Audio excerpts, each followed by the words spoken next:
राजकुमार study channel learn mathematics पर आप सभी का स्वागत। आज हम प्रश्नावली 12.1 के कुछ प्रश्न हल करेंगे। जैसे प्रश्न नंबर 1 है, निम्नलिखित स्थितियों में चरों, अचरों और अंकगणितीय संक्रियाओं का प्रयोग करते हुए बीजीय व्यंजक प्राप्त कीजिए। तो हमने यहाँ पर क्या करना है कि निम्नलिखित स्थितियों में कि in given condition we use variable, coefficient and arithmetic operation by which we get algebraical expression। पहला क्वेश्चन है संख्या y में से z घटाना। पहला प्रश्न है संख्या y में से z घटाना, सब्ट्रैक्ट z फ्रॉम y। तो यहाँ पर बिल्कुल सीधे और सरल शब्दों में y माइनस z, ये इसका आंसर आएगा। y माइनस z बिल्कुल आसान है। दूसरा प्रश्न है संख्याओं x और y के योग का आधा। संख्याओं x और y के योग का आधा, half of the sum of x and y number. तो पहला नंबर x है, दूसरा नंबर y। तो क्या करेंगे, दोनों नंबरों को ऐड कर देंगे, जमा कर देंगे। x जमा y डिवाइडेड बाय 2, x जमा y बटा 2, ये इसका आंसर है। तीसरा प्रश्न, संख्या z को स्वयं उससे गुना किया जाता है। इट इज वेरी इजी कि z number is multiplied by it's self only या ओन सेल्फ। तो z है, z को z से ही मल्टीप्लाई करना है, z को z से ही गुना करना है। तो z गुणा z बराबर है z की 2। z into z is equal to z raise power 2। z into z is equal to z square.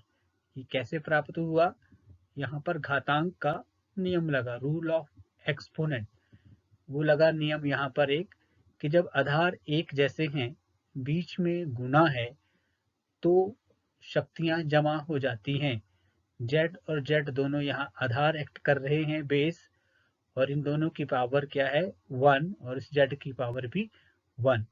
तो घातांक का पहला नियम है कि यदि आधार एक जैसे हों तो पावर जमा हो जाती हैं। यहाँ पावर आधार सेम है और power 1 plus 1, 1 plus 1 is equal to 2। तो आंसर आया z is equal to z raise power 2। चौथा प्रश्न है संख्याओं p और q के गुणनफल का 1/4। संख्याओं p और q के गुणनफल का 1/4, product of number p and q and it's 1/4। तो p और q डिवाइडेड बाय 4, इसका सीधा ही पी क्यू अपॉन 4 या पी क्यू बटा 4। अगला प्रश्न है दोनों संख्याओं x और y के वर्गों को जोड़ा जाता है। Square of both number x and y are added. तो x है पहली संख्या, y है दूसरी संख्या। बिल्कुल आसान शब्दों में कि x का वर्ग जमा y का वर्ग, यही बोला है कि x का वर्ग x2 और y का वर्ग y2। तो इनको जमा कर लिया, तो ये हमारे पास इसका आंसर है। छठा प्रश्न है संख्याओं m और n के गुणनफल के 3 गुणे में संख्या 5 जोड़ना। तो संख्या m और n के गुणनफल के 3 गुणे में संख्या 5 जोड़ना। तो mn 3mn जमा 5, जब हमने इसको गुणा किया तो कितना आ गया 3mn जमा 5, संख्या m और n के गुणनफल। तो इस दोनों का गुणनफल कितना हुआ 3mn जमा 5। ये किस तरह आया कि m और n को गुणा किया और जो गुणा किया उसको 3 से फिर गुणा कर दिया। m और n के गुणा को 3 से गुणा किया तो आया 3mn, और इसमें प्रश्नानुसार 5 जोड़ दिया। फिर ये 3mn जमा 5, 3mn प्लस 5।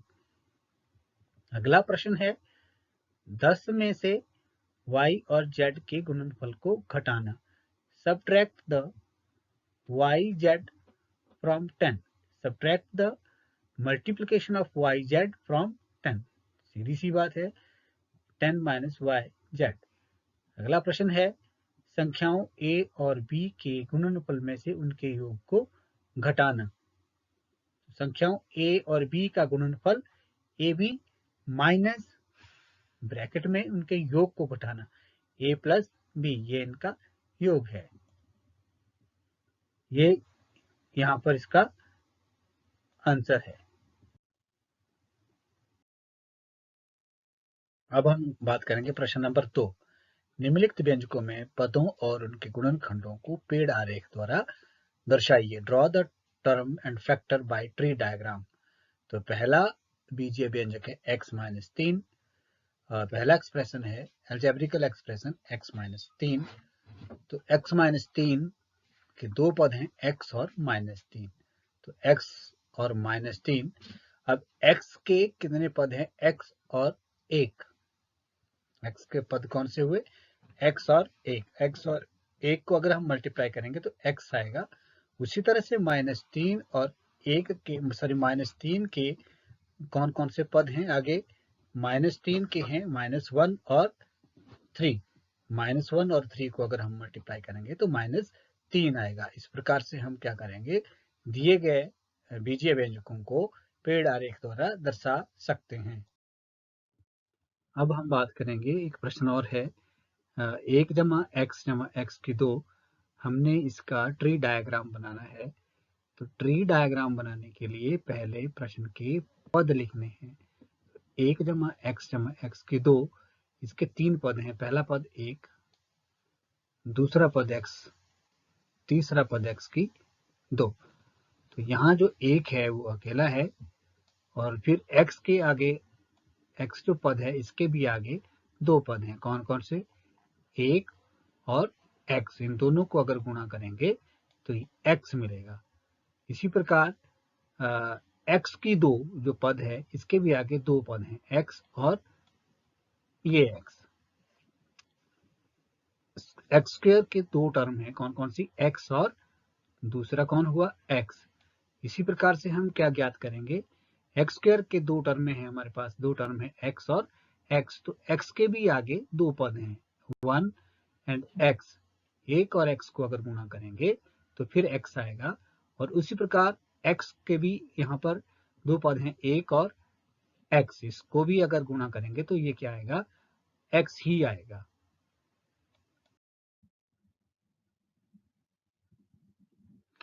प्रश्न नंबर 2 का अब एक और प्रश्न है। इसका भी हमने ट्री डायग्राम, पेड़ आरेख बनाना है। माइनस ab जमा 2b square minus 3a square. सर्वप्रथम हमने ये देखना है कि इसके पद कितने हैं। First of all we have to see that the term of this algebraical expression. तो इस प्रश्न में इसके 3 पद मुख्य हैं। पहला फर्स्ट टर्म है ab, सेकंड टर्म है plus 2b square, and third term is minus 3a square. पहले हम देखेंगे कि इस बीजीय व्यंजक में 3 पद मुख्य हैं, ab, दूसरा 2b स्क्वायर और तीसरा माइनस 3a स्क्वायर। अब हम बात करेंगे जो इसका पहला पद है उसके आगे और कितने पद हैं। तो ए बी के भी फिर आगे 2 पद हुए, a और दूसरा कौन सा हुआ? b। a और b को अगर हम गुणा करेंगे तो ab ही आएगा। अब हम आगे बात करते हैं 2b स्क्वायर की। तो 2b स्क्वायर के आगे कितने और पद बनेंगे? तो 2b स्क्वायर का पहला पद है 2, दूसरा पद है b की 2। तो 2 के तो 2 पद हैं, 2 और 1, यही आ जाएंगे। उसी तरह जो बी स्क्वायर है, इसके भी दो पद कौन से हैं, बी इंटू बी। बी और बी दोनों को अगर गुणा करेंगे तो बी की 2 बनेगा। उस प्रकार से आगे अगर हम बात करेंगे -3a² की, तो -3a² के और कितने पद हैं, -3a² के यहाँ पर फिर 2 पद, पहला पद -3, दूसरा पद a की 2। First term of -3a² is -3 and second term of -3a² is a²। यहाँ पर बात करें फिर कि -3 के फिर 3 पद 2 बनेंगे, सॉरी, -3 और 1, -3 and 1, -3 into 1 is equal to -3। In same way we have got a² और a² के 2 पद कौन से हैं, a और दूसरा कौन सा है, a। इस a और a को अगर मल्टीप्लाई करेंगे तो हमारे पास a की 2 बनेगा। इस तरह से हम क्या ज्ञात कर सकते हैं, इस तरह से हम पेड़ आरेख बना सकते हैं। और कई प्रकार और इस तरह के जो प्रश्न हैं उनको भी हम इन दोनों एग्जाम्पल की हेल्प से हम सॉल्व कर सकते हैं। प्रश्न 2 के बाकी प्रश्न भी हम इसी तरह हल कर सकते हैं जिस तरह हमने ये प्रश्न हल। प्रश्न नंबर 2 है, नीचे दिए गए व्यंजकों में पद और उनके गुणनखंडों को छांटिए। पद और गुणनखंड छांटने हैं। Factor and term, we have find out the factor and term of the algebraical expression। Now first question is, पहला प्रश्न है -4x जमा 5, -4x जमा 5 algebraical एक्सप्रेशन में क्या होता है कि जमा या माइनस के चिन्ह द्वारा ये पद अलग अलग होते हैं। कि जैसे -4x जमा 5, तो इसमें 2 पद हैं, पहला पद है -4x और दूसरा पद है 5। और अब बात करेंगे गुणनखंड की, फैक्टर की, तो -4x जो पद है इसमें 2 गुणनखंड हैं, कौन कौन से हैं, -4 और x, और दूसरा क्या है 5 अकेला ही है। तो इस प्रश्न में 2 पद हुए, -4x एंड 5, और फैक्टर क्या है -4, x, 5। इसी प्रकार से दूसरा प्रश्न है D, xy plus 2x² y²। इस प्रश्न में भी 2 पद हैं, xy पहला पद है और 2x² y² ये दूसरा पद है। तो गुणनखंड कौन से हुए इस पद में, x और y में, x, y, और दूसरे में क्या है 2, और x² को हम लिख सकते हैं x इंटू एक्स, तो x, x, और उसी तरह से y² को भी हमने क्या कर दिया, y इंटू y, y लिख दिया है। अगला प्रश्न है 3/4x जमा 1/4। तो पहले हम इस प्रश्न में देखेंगे कि पद कितने हैं, जमा के द्वारा जो सेपरेट किए गए यहाँ पर 3/4x पहला पद है, 1/4 दूसरा पद है। तो गुणनखंड क्या है, 3/4 x 1/4, ये इसके गुणनखंड हैं, और पद क्या है 3/4 x 1/4। प्रश्न नंबर 3, निम्नलिखित व्यंजकों में पदों के संख्यात्मक गुणांकों जो अचर ना हो की पहचान कीजिए। अब जितने भी यहाँ पर बीजीय व्यंजक हैं उनके हमने न्यूमेरिकल कोएफिशिएंट्स हमने निकालने हैं। तो पहला प्रश्न है जैसे 5 - 3t², तो यहाँ पर t² है, इसका कोएफिशिएंट क्या है, -3, -3 है यहाँ पे। और दूसरा जो प्रश्न है इसमें क्या लिखा हुआ है, 1 जमा t जमा t² जमा t³ 1 + t + t² + t³ के यहाँ पर न्यूमेरिकल कोएफिशिएंट लिखना है हमने। तो किसका लिखना है, t का न्यूमेरिकल कोएफिशिएंट यहाँ कितना है, 1 है, t² का भी क्या है 1 है, t³ का भी 1 है। इसी तरह से अगला जो प्रश्न है इसमें क्या है, x जमा 2xy जमा 3y। तो यहाँ पर ध्यान से देखेंगे x का गुणांक क्या है 1, xy का क्या गुणांक है 2, और y का गुणांक क्या है 3।